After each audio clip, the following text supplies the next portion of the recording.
সভা, আমি প্রথমে ভেবেছিলাম যে একটা আলোচনা সভা হবে।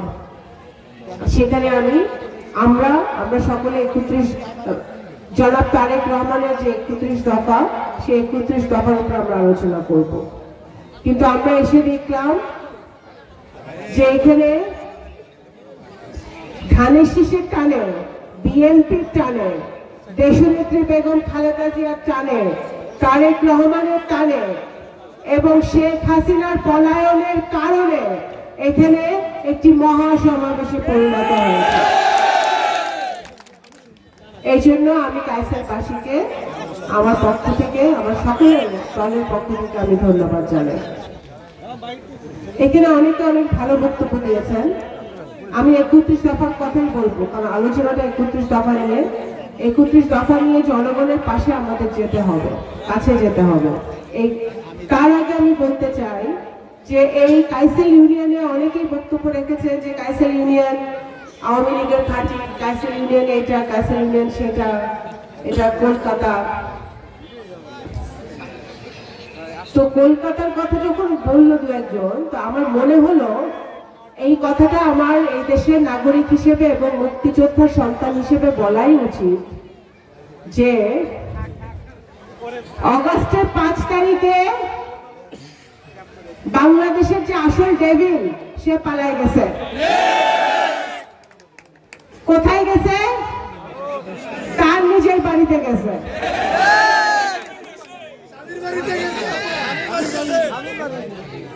বাংলাদেশকে বাঁচায় দিছে, বাংলাদেশকে বাঁচায় দিছে। সেই জন্য আমাদের অবদান যাদের, বাংলাদেশ জাতীয়তাবাদী দলের হাজার হাজার নেতা কর্মী 17 বছর ধরে আন্দোলন করেছে, ঘাম ঝরেছে, শ্রম দিয়েছে, রক্ত দিয়েছে, মারা গেছে, গুম হয়েছে, পুলিশের মার খেয়েছে। আয়না ঘরের মতো যেসব আয়না ঘর হাসিনা বানিয়েছিল, সেই আয়না ঘরে বিএনপির বহু নেতা কর্মীকে ঠাঁই পেতে হয়েছে। তাদের অবদান, তাদের ত্যাগ, তাদের তিতিক্ষা এবং সর্বোপরি এই বাংলাদেশের ছাত্র জনতা যে আন্দোলন করেছে, কোটা আন্দোলন নিয়ে শুরু হয়েছিল, কিন্তু 17 বছরের বেদনা, 17 বছরের যে গ্লানি, 17 বছরের যে দুঃখ, 17 বছরের যে রাগ, সব গিয়ে ঠেকেছে হাসিনার বিদায় নিতে হবে, গণতন্ত্র প্রতিষ্ঠা করতে হবে।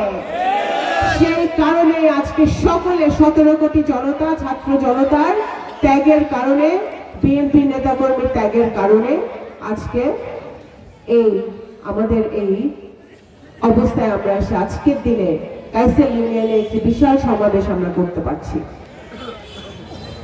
বন্ধুগণ, অনেকে অনেক কথা বলে, সকল ছাত্রদের প্রতি আমি শ্রদ্ধা রেখে বলছি, ওদের অনেকের সাথে আমারও ব্যক্তিগতভাবে কথা হয়। আমি সবার প্রতি, যারা ছাত্ররা যারা মাঠে নামে, যারা দেশের জন্য কথা বলে, যারা জনগণের জন্য কথা বলে, তারা অবশ্যই দেশকে ভালোবাসে, তারা দেশপ্রেমিক দেখেই বলে। কিন্তু একটা কথা মনে রাখতে হবে যে জনাব তারেক রহমান দিনের পর দিন, রাতের পর রাত বাংলাদেশের প্রত্যেকটা মানুষকে সংগঠিত করার জন্য, উৎপীড়িত করার জন্য উনি কিন্তু কাজ করে গেছেন। এবং 21শে জুলাই যখন রক্ত ঝরেছে, আবু সাঈদের যখন মৃত্যু হয়েছে, যখন মানুষকে পাখির মতো গুলি করে মারছিল শেখ হাসিনা, তখন কিন্তু তারেক রহমান ঘোষণা দিয়েছিল আর ঘরে বসে থাকার সময় নাই, আমাদের ছেলেদের রক্ত ঝরেছে, আপনারা সকলে মাঠে নামেন। বিএনপি, ছাত্রদল, যুবদল, স্বেচ্ছাসেবক দলের এখনো অনেক নেতাকর্মীরা তাদের পায়ে গুলি আছে, তারা আহত অবস্থায় বাড়িতে আছে, তারা এখনো অনেকে ঠিক মতো হাঁটতে পারে না, চলতে পারে না। সেটা ভুলে গেলে চলবে না। আজকে আমরা 31 দফার কেন দিয়েছে বিএনপি? আপনাদের যারা এখানে প্রবীণ নেতা আছেন বা যারা আমাদের ইয়াং জেনারেশন আছেন, শহীদ জিয়ার 19 দফা আপনারা পড়েছেন? শহীদ জিয়ার 19 দফার কথা আপনাদের মনে আছে? এই 19 দফা শহীদ জিয়া দিয়েছিলেন দেশ গড়ার জন্য, দেশের সংস্কার করার জন্য, কারণ তখন দেশটি তৎকালীন আওয়ামী লীগ সরকার দেশকে একটি ভঙ্গুর অবস্থায় রেখে চলে গিয়েছিল। দেশের অর্থনীতি গড়ার জন্য, দেশের কলকারখানা গড়ার জন্য, কৃষকদের জন্য, কৃষির জন্য, যুব সমাজের জন্য, শিক্ষার জন্য, উনি শ্রমিকদের জন্য উনি 19 দফা দিয়েছিলেন। ওনার যোগ্য সন্তান বাংলাদেশের মুক্তিযুদ্ধের আসল প্রজন্ম জনাব তারেক রহমান সে 31 দফা দিয়েছেন 19 দফার উপর ভিত্তি করে। আবারও দেশ গড়তে হবে, কারণ 17 বছরে শেখ হাসিনা দেশটাকে ধ্বংস করে দিয়ে গেছে। 31 দফায় কি আছে বন্ধুগণ? 31 দফায় আছে আমাদের সংবিধান ঠিক করতে হবে। একজন ব্যক্তির হাতে যখন সব ক্ষমতা থাকে তখন কি হয়? হাসিনাকে দেখে আমরা শিখছি। এই ভুল বাংলাদেশের মানুষ আর দ্বিতীয়বার করবে না। বাংলাদেশের রাজনীতিবিদরা দ্বিতীয়বার এই ভুল করবে না। বাংলাদেশ জাতীয়তাবাদী দল সেই দল, যেই দল নিজে যে রাষ্ট্র ক্ষমতায় যাবে, সুষ্ঠু ভোট হলে যেই দল সরকার গঠন করবে, সেই দল যেই ব্যক্তি প্রধানমন্ত্রী হবে, সেই তারেক রহমান নিজে 31 দফায় দিয়েছেন যে এক ব্যক্তি 2 বারের বেশি প্রধানমন্ত্রী হইতে পারবে না। রাষ্ট্রপতি প্রধানমন্ত্রীর ক্ষমতার ভারসাম্য থাকতে হবে। সংসদ হতে হবে জবাবদিহিমূলক, যে সংসদে সংসদ সদস্যরা জনগণের কাছে দায়বদ্ধ থাকবে। তাদের প্রত্যেকটা কর্মের জন্য তাদের এলাকাবাসীর কাছে জবাবদিহি করতে হবে। তারা যদি 1 টাকাও তারা যদি কামাই করে, তাদেরকে বলতে হবে 1 টাকা তারা কোথা থেকে, কিভাবে, কোন উৎস থেকে কামাই করলো। সেই সংসদ বিএনপি করতে চায়। সেই দফা, সেই 31 দফা আছে, দফায় দেখা আছে। শিক্ষা, স্বাস্থ্য, যুব, ছাত্র, নারী, সব কিছুর সবার জন্য বাংলাদেশ জাতীয়তাবাদী দল 31 দফায় পরিষ্কার করে রাখা আছে। আমাদের ছাত্ররা বৈষম্য বিরোধী আন্দোলন করেছে, আপনারা দেখেছেন। এই বৈষম্য কিসের? আমাদের অনেক কোটি কোটি মানুষ 3 বেলা খেতে পারে না হাসিনার আমলে, এখনো ঠিক মতো খেতে পায় না, কিন্তু হাজার হাজার কোটি টাকা চুরি করেছে হাসিনার পরিবার এবং তার দোসররা। এই বৈষম্যের বিরুদ্ধে আন্দোলন। আজকে বৈষম্য কিসের? একজন যোগ্যতা থাকা সত্ত্বেও, MA BA পাস থাকা সত্ত্বেও আমার ভাই বোনদের চাকরি হয় না। কিন্তু আওয়ামী লীগের রক্ত যদি থাকে তাহলে বেকলম হইলেও, আর শিক্ষা না থাকলেও তার চাকরি হয়ে যায়। বৈষম্য, এই কারণে এই আন্দোলন। সুতরাং এই বৈষম্যহীনতা কিভাবে দূর হবে, এই কথাটা পরিষ্কারভাবে বারবার 31 দফায়, প্রত্যেকটি দফায় বলা আছে। যুব সমাজের জন্য আমরা কি করব, ছাত্র সমাজের জন্য আমরা কি করব, দল মত নির্বিশেষে শুধুমাত্র যোগ্যতার ভিত্তিতে আমাদের ছাত্র সমাজের চাকরি হবে, যুব সমাজের চাকরি হবে বিএনপি রাষ্ট্র ক্ষমতায় গেলে। সুতরাং আপনারা 31 দফা পড়বেন। নারীদের জন্য অনেক কিছু আছে। ফ্যামিলি কার্ডের কথা বলা আছে। প্রত্যেক মধ্যবিত্ত পরিবারে ফ্যামিলি কার্ড দেওয়া হবে, যে ফ্যামিলি কার্ডের মাধ্যমে তারা সুন্দর জীবন যাপন করতে পারবে, তারা স্বনির্ভর হবে। চিকিৎসার কথা বলা আছে। চিকিৎসার জন্য, চিকিৎসা ব্যবস্থা হাসিনা ধ্বংস করে দিয়ে গেছে।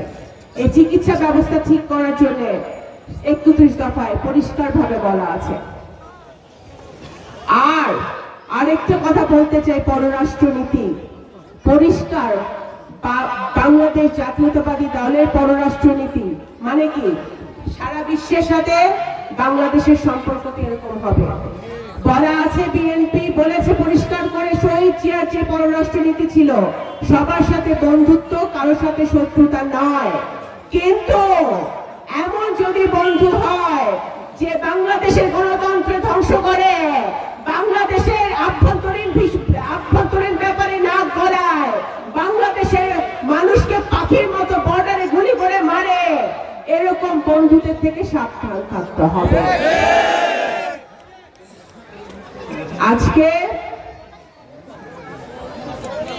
আমরা কাইসেল ইউনিয়নের এই সমাবেশে একটি কথা বলে শেষ করতে চাই। আমি সবাই বলেছেন ত্যাগ তিতিক্ষার কথা, কারা মিছিলে ছিল, কারা আন্দোলনে ছিল।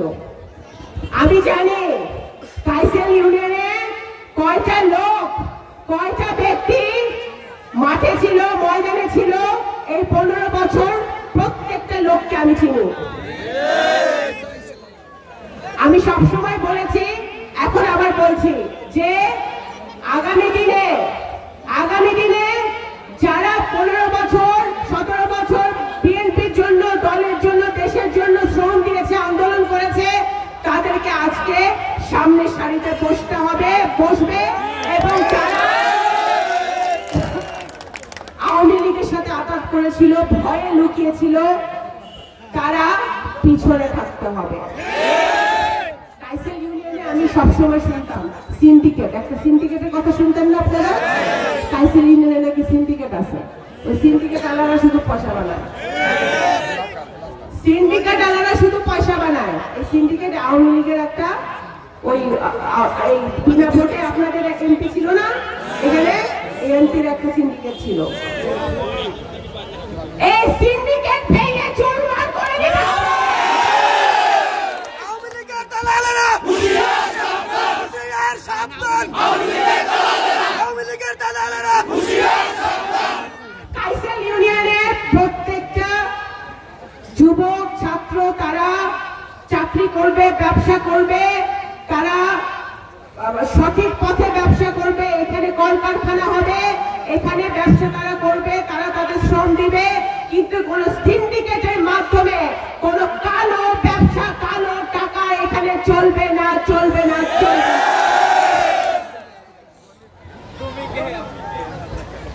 আমি আবারও আপনাদের সকলকে একটা কথা কিন্তু বলেছে একজন, আন্দোলন শেষ হয়ে যায় নাই। আন্দোলন আসলে শেষ হয় নাই, কারণ আমরা এখনো নির্বাচন পাই নাই। নির্বাচনের জন্য 17 কোটি মানুষ বসে আছে। আমরা এই অনেক যুব সমাজ, এখানে অনেক 18 বছরের ছেলেমেয়েরাও এখানে আছে যারা ভোট দিতে পারে নাই প্রথমবারের মতো। তো সুতরাং আমাদের এই একটি সুষ্ঠু নির্বাচন, অংশগ্রহণকারী নির্বাচন বাংলাদেশের মাটিতে না হওয়া পর্যন্ত আমাদের সকলের আন্দোলন আমরা ঐক্যবদ্ধভাবে চালিয়ে যাব। সংস্কার তো চলবে, সংস্কার চলমান প্রক্রিয়া, সংস্কার অবশ্যই চলবে। হাসিনা যা করে গেছে, নির্বাচন কমিশন, বিচার বিভাগ, দুদক, জনপ্রশাসন, শিক্ষা, স্বাস্থ্য, সবকিছুতে সংস্কার করতে হবে। সংস্কার তো অবশ্যই করতে হবে।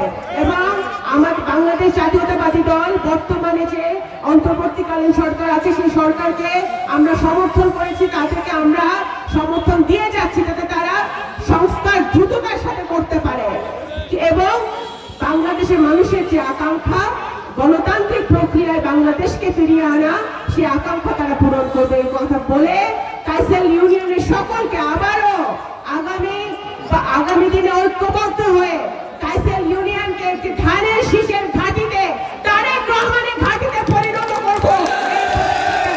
বক্তব্য শেষ করছি। বাংলাদেশ জাতীয়তাবাদী দল জিন্দাবাদ।